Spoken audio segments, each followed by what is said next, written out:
Welcome to You Matter in Business. Your hosts today are Ariel, me, and Miriam. Your heart, your brand story, and your success because you matter in your business. Welcome back to You Matter in Business. I'm Ariel Faith, and this is Miriam Richardson. We're going to talk about something that some of us love and something that some of us don't, and that is social media. So, hi, Miriam. How's your week going? Not too bad actually. Spring has sprung, so yeah, the weather's good. So yeah, it's all good. All good. And you? Spring has sprung. Um, I have a couple questions for you. We're going to take different platforms and just kind of discuss some of the goods and the bads and the uglies Mm. of each of these platforms. And we're going to talk first about Facebook. And I know that you live more on Facebook than you live on other platforms. Um, or that is your channel I of guess that's my choice, you want to yeah, that's call my it. yeah. Okay, so let's start with Facebook. Okay. Um, and I want to know from your experience and your knowledge, the demographics that are generally on Facebook and how Uh-huh. that has evolved, and who do you see as the core audience now on Facebook in particular? And then we'll get a little deeper into that. Okay, good. Well, I mean, I can preempt this. First of all, I think over the next three episodes that we're going to do, I think, well, I've certainly, whilst I've been looking at them, doing a bit of research in the background for these podcasts, I think there's some interesting information that we're going to bring up, which I think people might find really useful for their own businesses. So they might well grab a notebook and just sit down and think about it. Certainly, I think from my age group of women. So full disclosure, I'm 50. Um, I think that probably social media is something that we hate rather than we love to a certain extent. Certainly hate it more than the younger generation, let's put it that way, and because we've not grown up with it, and it's something that we've had to adapt to and evolve into. So that's my kind of precursor. In my coaching courses, I tell people to take a social media break because actually I don't like social media at all, and I think that we spend a lot of time scrolling through rubbish which wastes a lot of time and actually can have a disadvantage mentally for us because of the comparison type things. Having said that, all social media is really powerful. The internet is really powerful. And I think if you can use it constructively and well, I think all of the platforms in their various forms, and we're going to talk about Facebook, Instagram, and LinkedIn specifically in the next 3 weeks, all of them have their place. All of them are very powerful. All of them can be utilized for business owners, which is what we're going to be kind of primarily talking about in terms of social media. So you asked social media, Facebook's demographic. Yes, it has evolved. So Facebook was one of the primary ones that opened up. So it used to have like a blanket, everybody used to use it. But the younger age group has now kind of moved away from Facebook, and it's more for, I think, for the 35 to 65-year-olds. So that places me slap bang right in the middle of it. So perhaps that's why I feel most comfortable with it. I think it's easy to, its platform is easy to use. Its interface is quite easy. So I think probably people of my age group probably engage with it easier than they might do some of the other platforms. So I think because of that, because its demographic is people like me, that's really powerful for business owners. And the reason for that is because women between 35 and 65 tend to have a huge amount of buying power and influence over their family.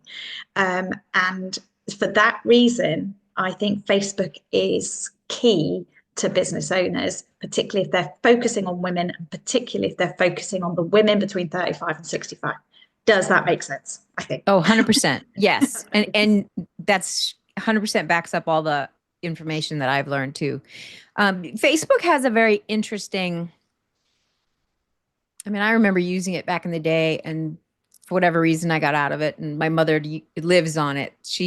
It has some really cool powers. It has some really neat things about finding lost relatives. So there's a lot of really neat things. But when it comes to business, without actually paying for ads, I Mhm. don't know if you pay for ads or not. I have paid for ads. I haven't found that they've been um, particularly beneficial, or but that maybe that was my ads, or maybe it's just because my coverage isn't huge, or my following isn't huge. I know that people do pay for ads, and I think we're And going to that talk about applies to all of these, yeah, right? yeah, Every one of absolutely. these has a ad form. And each one is a little different. And I heard that if you buy a Facebook ad, now don't quote me on this, but it's worth researching. Probably should have before this episode, but um, I just heard this the other day that if you pay for a Facebook ad, it would automatically go to Instagram ads too, which I don't know if that's true. So don't quote me on that, but it's worth at least knowing. Whereas if you pay for an Instagram ad, it might not push to Facebook. Interesting. That's Okay, well, what next week we're going to be talking about Instagram, so maybe we could just clarify that I'll one. clarify that. Yeah. Okay. And I know who told it to me, who told me that. So I will get the answer. Okay. So now, why is it relevant for business women? When you know Facebook is global and you can offer services global, you can because you're a life coach, right? I can because I travel, but travel obviously adds to the expense of my service. Um, so I can work anywhere and I will because I love to travel.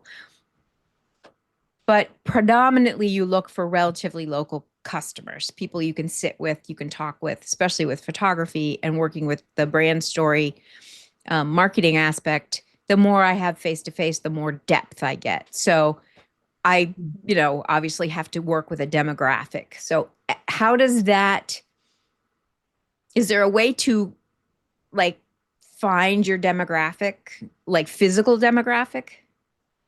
Yeah, and that's one of the really good things about Facebook is that their algorithm does that, particularly through their paid advertising, in that they you can narrow it down to a particular demographic, a particular geographical location, a particular subsections of the community, so that you can look at their interests and their behaviours, look at different things like new life events, like engagements or moving into a new home or starting a new job, or having a new baby or that kind of thing, which you can, if that matches. I mean, if you were a wedding photographer, you might well be looking at people who just got engaged, because you would think that they would then be starting to plan their wedding. New babies, maybe if you've got baby clothes, or but so yeah, so the algorithm searches for, and also you can look for you can look for lookalikes of your existing customers. So it can target people who buy from, who are like who are demographics that are like your existing customers, which is really good. So anyone who's already bought a dietary supplement, it can target. If you were a dietary supplement provider, it would target other people that had already bought it. So they're already in that market, are already warmed up. Looking for solutions. Exactly, and it's relevant to them. Um, and you can also do it. It can target people, custom it from your email list, so that it can take your clients and or your existing contacts and target them as well.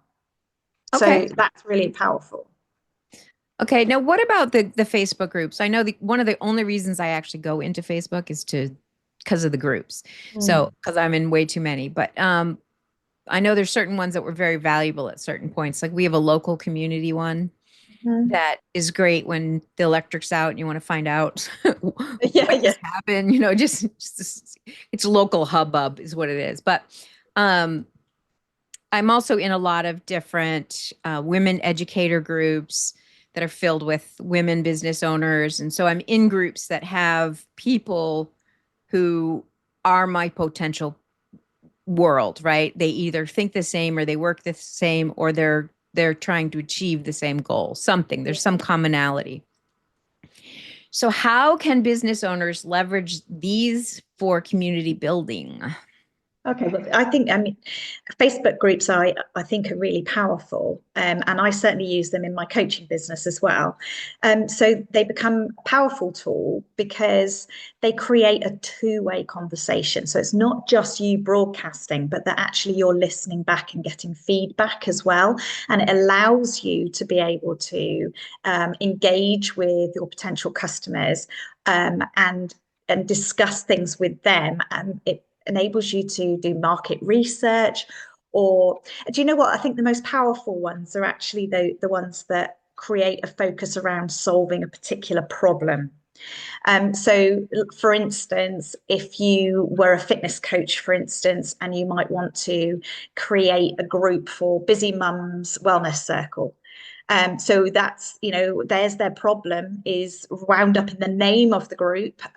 So you know who it's for, you know what it's trying to achieve, but it allows them to build that community, and it's that emotion that you get through having other people communicating with you about things that are relevant, current for you, and therefore you're more likely to engage, you're more likely to buy things that other people in that group have already bought, or that are able to give testimonies about. So that's really important. But you need to be like with anything on social media. In the groups, you have to be consistent. You can't just start a group and then not feed the beast. You need to be making sure that you're posting consistently, and it has to be valuable content, not just, hi guys, how are you doing? It needs to be valuable content, giving them information, giving away free bits of just tidbits so that they're asking questions about it and interacting. It's that interaction in groups that you're really looking for. So And from a business standpoint, by this group, you are building something. What are you building? you're building a community, but you're also building a customer base. And Um, and they're developing a knowledge about you that they know you, they yeah, know you, like trust you. you, or they Yeah, will leave, right? And then yeah. they begin to trust you after you. So it builds that authority and that it builds you as the guide in the group rather than the center of the group, right? Yeah, and through that you can demonstrate that you are the expert, you are the guide, by showing that empathy for, you usually you can say, I've been exactly where you are. If it's this busy mums in a wellness group, I know where you are. I've been through that. And here are my experiences. But also you can build that authority as well, can't you, by dropping in tidbits of, so when I was in your shoes, I found this really useful. And so you build up that trust with them, that they can see who you are as a person. They can build that kind of relationship with you, and they're more likely to buy from you. Okay, so if a person is not very Facebook friendly, Mm-hmm. and they want to use it for business, do you have a suggestion whether they should start a group or just enter groups that are similar and see if they can build that community within an existing one? What are your thoughts Yeah, on that? my thoughts would be, to start with, I would join other groups first, see how they work, see how they interact with each other. I think nobody wants to go into a group and then suddenly be bombarded by a sales pitch. They are more likely, you need to kind of, I think there's a 60-20. 80/20 is what I heard. I don't know it, about it Facebook, but or yeah, it's it's six 80% conversation, 20% sales or something like that. um it's 60-30-10. 60/30/10. 60-30-10, and it's 60% is providing them with knowledge. uh, Education. education. 30% is building relationships, trust, and authority. And then it's 10. 10% is the sales bit. And Yeah. you want to kind of almost lead them into that. It's almost like you're leading them The up the garden nurturing path. sequence. Yeah. Yeah. Absolutely. And but so when you join other people's groups as well, you don't want to go straight in there and go, hi, I'm a life coach, come and buy from me. Instead try and, although that's what we want to do, isn't it? We want to put out our business cards and people want people to flock to us, but it doesn't work like that.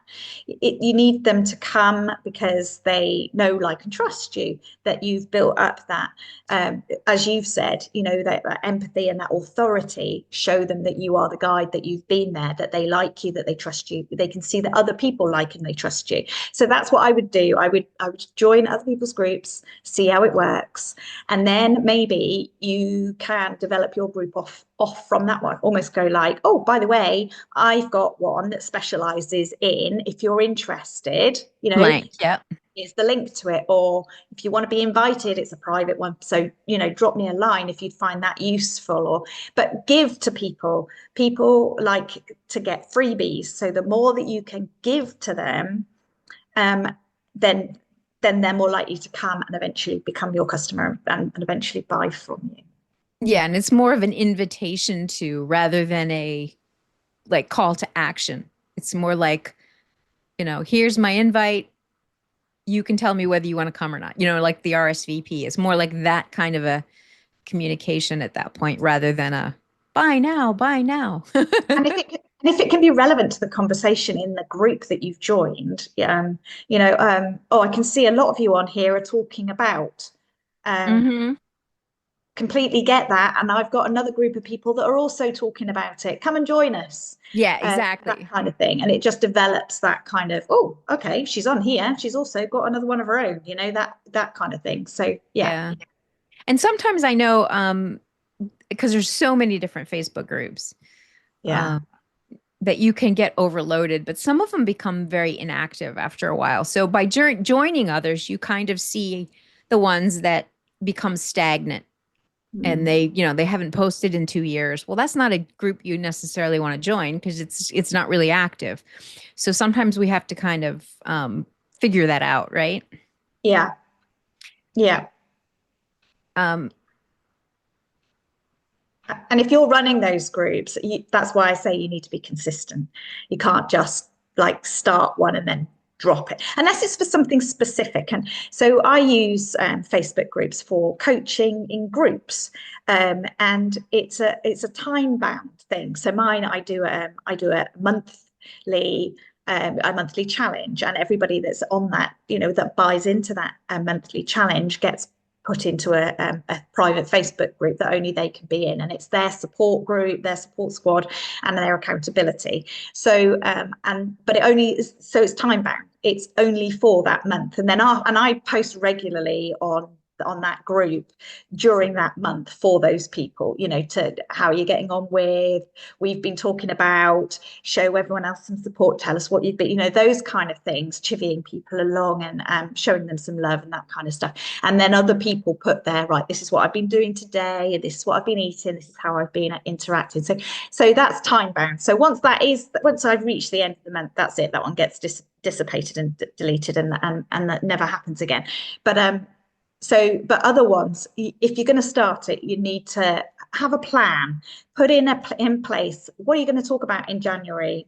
Or what are you going to talk about in the first week of January? What are you going to talk about in the second week of January? And make it specific and relevant, and make sure that you give people the opportunity to interact. It's not a one-way street. It's not meant to be you punching things at them. It's meant to be getting that engagement, and creating that conversation and interacting.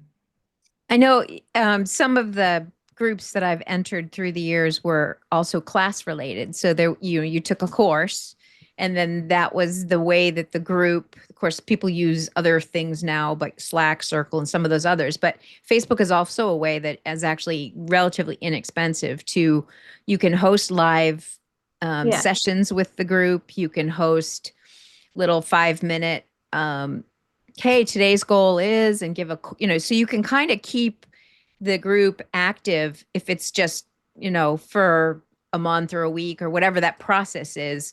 I've done a Yeah. lot of those challenges for, a 5-day class, and all of the content is basically inside that Facebook group. So that's another useful tool if you have a product like that you want to create some kind of a lead generator using this. So that's a good idea. Yeah. So what about the Yeah. algorithms? Because we all love algorithms. Facebook algorithm, it does favor certain types of content, but what format and approaches work best for business visibility? Okay. That So is our biggest challenge. I know, and this darn algorithm, and they change it. So, what's relevant today may not be in 6 months' time, and wasn't right at the beginning. You're always But chasing the golden goose. yeah, so the thing, yeah, absolutely. So it used to be likes, if the number of likes that you got, that boosted your algorithm. But now actually it's things that encourage genuine discussion. That they perform much better than those that are just simple engagement. So it's got to be actually the one that's working at the moment, and you'll know this because you'll have seen them everywhere. It's these live video contents, and that's the one that right now is the one that is trending. That's the one that seems to do the best. So it's things that pose authentic questions, that people want to get involved in the discussion. So also the ones that share the behind the scenes glimpses at your business. People love that. They like having that insider information. Tells personal stories related to your business journey. That's really good as well. And people like to see where you've come from, and where you're going. And also they love the freebies. So anything that gives them valuable tips or insights, or, in my, in my role, things, little tools or strategies that, but the key is to actually start that conversation. So if you can try and get people to go, yeah, this is so fantastic, I understand this now, or oh, thank goodness you've said that, I was really wondering about that, and it gets that backwards and forwards conversation, and generates something. So and they don't tell you what the algorithm does not like, and that is things where you put external links to external things out of Facebook. Hates it. Really? Yeah, which is good for you because yours never work. Um, Well, yeah, I know. I have it. My whoever had my domain before me must have done something and pissed Facebook off, because I cannot use the domain name in, I don't know who that person is, but thank you very much because you're messing with my. aerialfaith.com, it throws it out every time. So every time I post something that's got you involved in it, I can't tag you in it because aerialfaith.com doesn't work. It But hates you it. you can tag, you could, I have to use like a link tree Yeah. to for those because it's super annoying, but But link. actually the algorithm doesn't like it anyway. So it likes you to keep things within Facebook. Well, that's So nice to know. See, useful tips. Thank I you. know.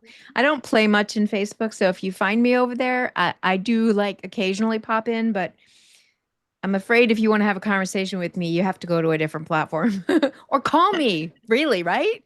Just get on the phone, text, I don't care. Send an email, whatever works. Just get off the stupid social media. No, I'm only kidding. Um, okay, I'm so with you. just take a moment for a slight interruption. We wanted to share some exciting news. Exceptional women professionals often struggle to communicate their expertise. Rediscover, refine, rebrand women's retreats provide a transformative, intimate experience that help clarify your unique identity so you are self-confident and courageous, stand out in your industry, and enjoy effective marketing. Join us on one of these retreats. Go to aerialfaith.com and choose your date that fits your schedule. Reserve your exclusive spot with a simple deposit and then enjoy tailored planning tips and details from us to get ready for this inspiring experience. In the meantime, if you can like, share, and comment on this podcast, we'd appreciate the love. Thank you. We talked a little bit about this before, so we're going to talk about it a little bit deeper. But when it comes to Facebook paid advertising, how does it differ from the other platforms, and what unique targeting? You talked about a little bit about this, but dig a little deeper. The unique targeting options that you could have as a business owner that we need to be aware of. Yeah, so as I said, it targets specific demographics. So the key difference from other platforms is the ability to create sophisticated like audience segments, and that's on a combination of their behaviors and their interests. And this makes it really effective for businesses with niche products or services, so that you can actually drill down further than just women or that kind of thing. So it does take all of their it looks deep into what their life events are. So as I said about getting engaged or having a baby or buying a new home. Kind of scary that this algorithm knows all this stuff, isn't it? I know. Big Brother is definitely watching you. Back to Facebook is Big Brother. Yeah, 1984. I had to read that book too. Love it. But yeah, so it knows your interests and your behaviors. And that's why when you start searching for, let's say, flights to New York, suddenly your Facebook feed or your Instagram feed or whatever comes up with adverts for, oh, look at us, we've just opened a new flight from I know, Orlando it's to annoying. New York. It's like, okay, I already bought a course. I don't need 20 other ones. Exactly. When I first became a life coach, I was absolutely bombarded with people wanting to coaches. And eventually you're like, I'm done with this now. So you can actually click to get rid of them. You can say, I don't want any more like this. And if you're persistent with it, I don't want to see it. I don't want to see it. I don't want to see it. But it will then pick up the next thing that you search for. So if you're then in the market for a new anything embarrassing. yeah, a new pair of knickers, up come, all of those hold me in all knickers. The knickers. Yeah. Or or women in knickers. No, thank you. but if you buy a new dog and you start posting pictures of your puppy, you'll get all the Chewy adverts, or you'll get all of the So yeah, it's scarily. Gathering data. Yeah. The whole country has been talking about TikTok. One which we're not going to be talking about, because I don't know about you, but I'm not going there. But how much information does it gather about us? And it's not just TikTok. And I think TikTok's the issue is because it's not American owned, and right. It's China owned. But we're allowed to do it to ourselves, but not other countries. And since they brought in these algorithms, these social media platforms have become so much more targeted and more powerful because of the algorithm, and it works really well. And if you contain the beast, if you can work out what the algorithm's strengths are, then it's a really powerful sales tool. Or let's not even go down the sales tool. It's a communicator. It's a community builder, because anyway, it's worth trying. The thing is with social media, firstly, you can't get rid of it. So once it's there, you can't get rid of it. So don't do anything stupid like take your clothes off on any of the social media sites, because you'll never get rid of it. So once it's out there, you'll also have a hard time getting a job. I mean, some of this stuff shows up, don't underestimate when they're looking for a candidate. They'll go to their social media pages, and if all they see is you partying, your friends may think that's great, but they may not as a potential employer. So that's just something to keep in mind. I mean, it's public. It's like having it printed in the newspaper in today's world. Yeah, absolutely. And also your even things like your political affiliation, anything like that can stop you from getting a job. So be really careful, because it is such a powerful tool, scarily, in good ways and bad ways. Yep, I hear you. Okay, so one more thing about Facebook that we might want to discuss is the whole story versus feed posts. And I know Instagram has a similar thing, and I don't know Yeah. if they're the same, but we'll find out later. But when it comes to stories versus posting to your feed, and then if you're a business owner, you have to have a business page. So that like is a triple layer. You have your personal account, and then you have your business page, which you can like a business page, but you can't follow a business. How's that work? Yeah. You can't follow it. You have to, you like it. So the difference, so the stories are the little things that appear at the top of the screen. And actually a lot of, certainly the younger generation, that's what they concentrate on is the stories. And in Instagram, they're called the reels, I think. Or it might be an Instagram story as well. But I think anyway, it's a story. Yeah. so it's the stories at the top. But they're time sensitive, so they disappear after a certain amount of time, whether it's 24 hours or however long it is. So they're really, really good. And I think they're powerful as well, because you can actually embed links into those stories as well. So you can actually click on the story, and it will then, if you want to, you can link to and go to. You could put a post on, and I do this, so I tend to put a post on, and then I'll put a snippet of that post into my story with a link to my post, so that you can then, like, you can just use that story just for 24 hours. And you'll find actually, if you do that, that the number of people that are getting onto your story is higher because of these, because people tend to click on those little pictures at the top. So it's a powerful tool, but as I say, you have to use it consistently. You can use them for little behind the scenes glimpses, quick tips or daily updates, that kind of thing. Really good for polls or any interactive content. So that's, the stories are really good for that. Whereas posts are better if it's for something that you want, it's got any longevity in it. They call it evergreen content, don't they? Right. It lasts a bit longer. And that those educational posts, because in the stories you can put usually just a photograph with just a few words on it. It's not something where you're going to be telling a life story or putting any educational content on it. But so if you want to, you could put a snip in your story and then link to a post, a bigger post that says what you actually want to talk about. So you Now, can put the hook. can you, like, if I go onto your site, and I like, well, I know I've done it, so I like something that you posted, I can post it to my story, can't I? Or can Yeah, I also post it to my feed? both.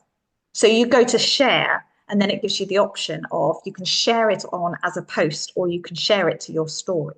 Okay. So you can do If you it post it to a post, it's now part of your like on evergreen. your wall. Yeah, Okay. yeah. That's what it used to be called. I don't think they call it that anymore. Certainly, you post on your own wall, but I haven't heard that phrase for quite a while.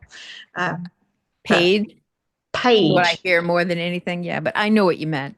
Your maybe Facebook wall. wall, That but was like old school. Woo! Took me but back. is that because I think the original one was called MySpace. Do There you was a remember MySpace? MySpace. Do you remember that? I Or never got maybe into that was a MySpace, but I know that was a real popular one back in the. I remember the avatar rooms. Do you remember those where you'd go in and you'd be like a little bubble in a 3D world, and you'd go sit in a jacuzzi as some weird character, and you'd have these conversations in these chat rooms. You remember that? no, that Like sounds this is really in the bizarre to me. 80s, late Yeah. 80s. We were, because we developed the 3D rooms. That's one of the things we did at that day. But little silly avatar rooms. So kind of like what we're doing now. We're in a room, but we're not really in a room. Yeah, no, you're really scary. No, that's just not right. Anyway, so there is a ratio that apparently works for Facebook when you're talking about stories and posts. So they say a good ratio is, and I hate this idea, 2 to 3 stories per day and 4 to 5 feed posts per week. Now, I think that's a massive amount on any social media site. But if you're really interacting with it and it is your main form of sales, then that's what they think. So 2 to 3 per day on your story, and then 4 to 5 feeds per week Yeah, on. I'll never play in that world. The one thing I find interesting about all of these is I remember the day that people used to pay for marketing. I mean, they still do, obviously, but I mean, if you were a small business, you would get in that little book that came around the house. You would get in the local magazine that was shared in the community. You would get in the newspaper. You would put your ad in different places. That was a part of business, was the need to advertise yourself to get people to know that you exist, right? Um, Obviously, if you're in a strip mall and you're in a great location, that's a whole nother conversation, but you still do that to get people to the strip mall. So it was still a part of normal process. You paid for a yellow page ad over a regular telephone ad, which cost an incredible amount of money if you look back at those costs, and the time of those costs. The all of that kind of disappeared, and the internet became the way to do all this, and it's all free. Of course, now it's not quite as free, because to really get reach and to really get the market you want, you have to do the ads. And they do get, I heard the other day, $30 a day. You think about that, how much that is in a year. I mean, that's a lot of advertising dollars. You can set your budget like you can on Google Ads as well. Yeah. I mean, Google Ads is quite a good way of doing it, but you can set your limit. You say, I only want to spend this amount of money, like $2 a day or $1 a day, but that then limits the amount of exposure that you're going to get. So, but yeah, I mean, there are $10,000, actually almost 11 a year, just to put Facebook ads. Yeah. Then you do Instagram ads, and then, you know what I mean? That's Google ads. Even getting any return for your investment. That's the good question. So you could have spent $10,000 working with a really good marketing agency and gotten a much better plan that isn't social media centered. Yeah. It's just, we as business owners, we really got to think through some of these numbers. Yeah, do the math again. But that one shocked me. As going back to where we were talking earlier, is about these groups. If you can target those groups that have that are your demographic, if you can work out who they are and where these groups sit, and then nurture them through you posting regularly, you commenting on other people's posts or other people's comments. Say, if someone's really struggling with something, you be the one to jump in and give them guidance, not necessarily, oh, I've got a product for that. Or as my husband always goes, oh, I've got a solution for that. But if you can offer, if you can say, oh, mate, I really feel for you. Have you tried, something, and come alongside people in those groups, that you get that, instead of having one person that you're talking to however many people there are in that group. And some of these groups can be massive and very unwieldy, but your post is getting out there, and then they might search you out. They might go, oh, Ariel just gave some really good information. I wonder who she is. Check her out, follow you, or whatever. Yeah. And then ask to be on your groups and all that kind of stuff. So it can grow exponentially if you're really targeted about it and want to spend time on it. Yeah, I know, as business owners, and particularly smaller business owners, and and we do have, there's VAs out there, there's for the virtual assistants, and we do have the social media managers, and we do have, so you have to create the content to put on there, right? You have to get the photos and the videos and the reels and all the other things. You have to take the time to make all that. Then you have to take the time to write all that. Then you have to take the time to interact with all that. Well, some of us are having a hard enough time just getting our work done, let alone adding all of that extra time onto our table. So there are ways of pulling other people in as, temporary or like part-time staff that you can have them do it. But this is a personal pet peeve, so I'll just share it. But if I'm talking to somebody and I get a DM, I get a direct message from somebody, and it's presenting themselves as the owner of this company, and I realize I am talking to a VA person, I'm not happy personally. This is just me, because if I'm talking to somebody who works with that person, I'd rather know that. Tell me that. Don't make me think this person is spending all this extra time with me when they are not. To me, that's deception. Um, so I literally just told, I'm working with a new VA right now, and I just had this conversation. And I said, if you direct message somebody, I want you to make sure they know that you are working with me. You are part of my team, not you are me. Mm. And that's just me. I just want that to be clear from the very beginning of a conversation, because a part of my team is just as good. But obviously, even if she comments, I don't want her to pretend she's me. No, Do you know what I no, mean? I get that all the time, and that it does annoy me too. I also get a lot of the time I get, and this is not particularly on Facebook, this is more on LinkedIn, that oh, I've spotted your profile. Can I help you with such and such? SE, I get the million of those emails. It's like, please stop. Yeah, I'm done with that. But apparently direct messaging does work. I can't see it because it doesn't work for me. It's not something that I would buy from if somebody direct messages me if I don't know who they are or what their service is. And they're Uh, not even the same as what they're like. Usually they're not even connected. It's just like yeah, somebody that was hired to, you know what I mean? It's like, yeah, because they say don't reply here, reply there. And it's like, nah. nah. So I agree. But, we've talked about authenticity a ton. So to me, this blends with that. If you're going to trust me, if I show up on social media, it's me. If somebody else is helping me, they're going to show up as my helper. Yeah, Right? That's just how it is. And I don't mind sharing that I have a helper, because that's how all of us get all this stuff done. If you want me to be on social media commenting on everybody's posts and be out on the site doing a photo shoot and editing, and there's only so much of me to go around. So you have to share the love, right? yeah, absolutely. And there's nothing wrong with that because actually people like to buy from bigger organizations that are, that have got people that work for them as well. So there's no shame in saying, Ariel's asked me to give you a quick message because, or something like that. Yeah, but just yeah, be honest about it.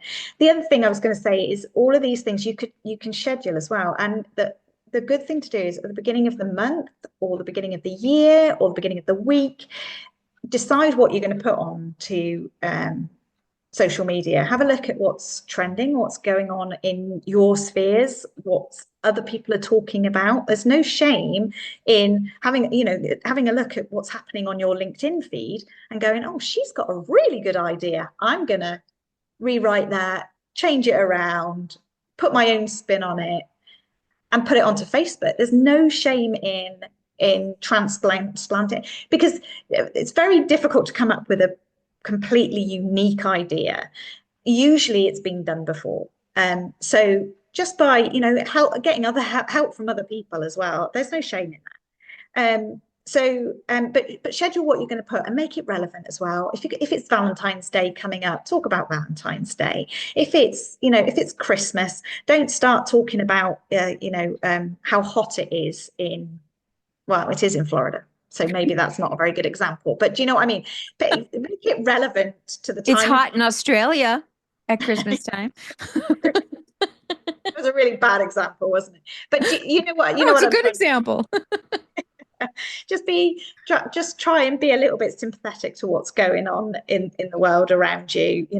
Don't put on things that are uncomfortable. And that's the problem with scheduling. If you pre-schedule something, you don't know that a volcano's just gone off in Iceland or that there's been a plane crash, or there's been, all those kind of things, which by scheduling it, you could be really unsympathetic by posting something that really doesn't talk to what the nation's going through at that moment or what that local community is going through at that moment. So that's just a be careful if you're going to pre-schedule things, because it doesn't work all the time.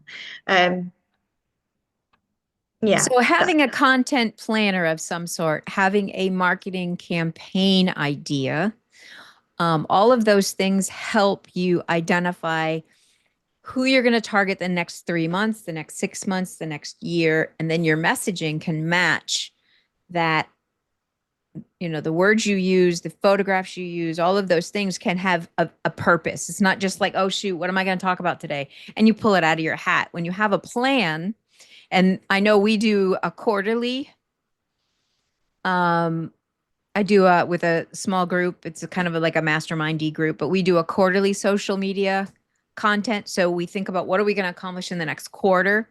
And then we kind of create the plan for the next quarter. And then we do a monthly one where we get together and we talk about, okay, what's happening? Is there any silly days like, National Women's Day or hats to you or, because there's like a million days throughout the year, but sometimes you can play off that too. So which ones are you going to use? Which ones you aren't? Of course, there's always the events like Black Friday. How are you going to use that to your advantage or not? You can make the decision to not use that strategically. So there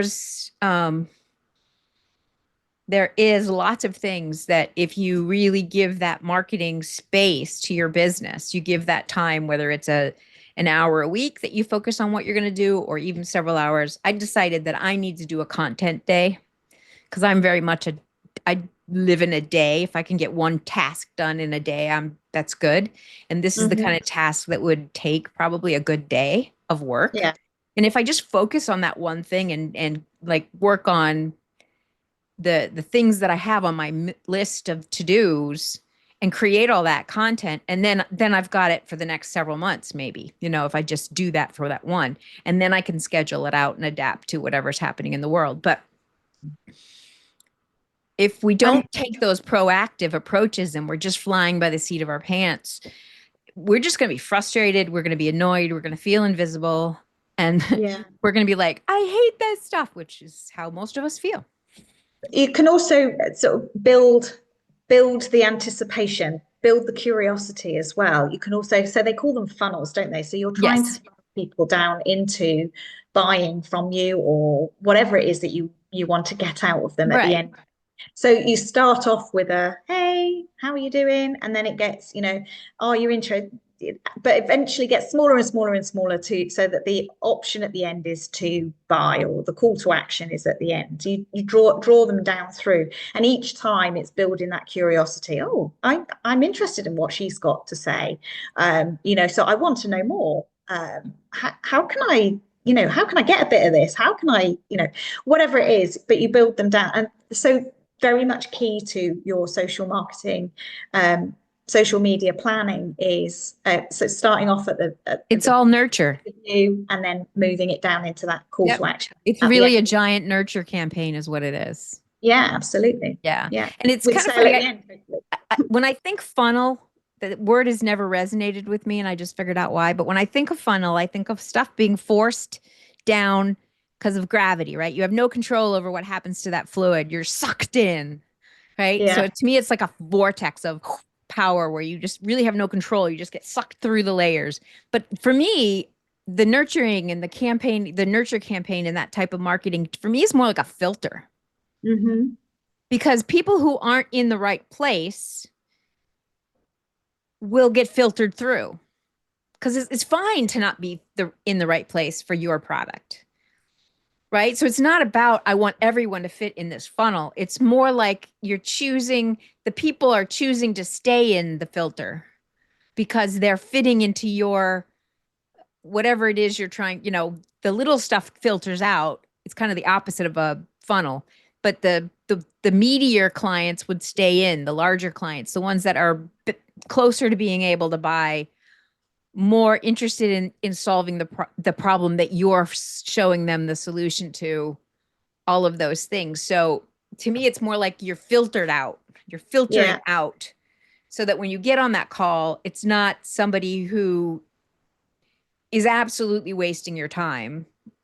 And you're wasting theirs, because that's nobody wants to be the one who's wasting somebody's time or have somebody waste their time. So that filtering system kind of helps you teach, nurture, and then if you have the product or solution that they need, then they want to buy. That's what they want. They want to solve that problem. So 95% of people that see your product for the first time aren't going to buy from you ever. because they're not interested in it, they're not in your demographic, they haven't got the problem that you're going to see, you want to solve, whatever. They're not at the point in their life where they can buy.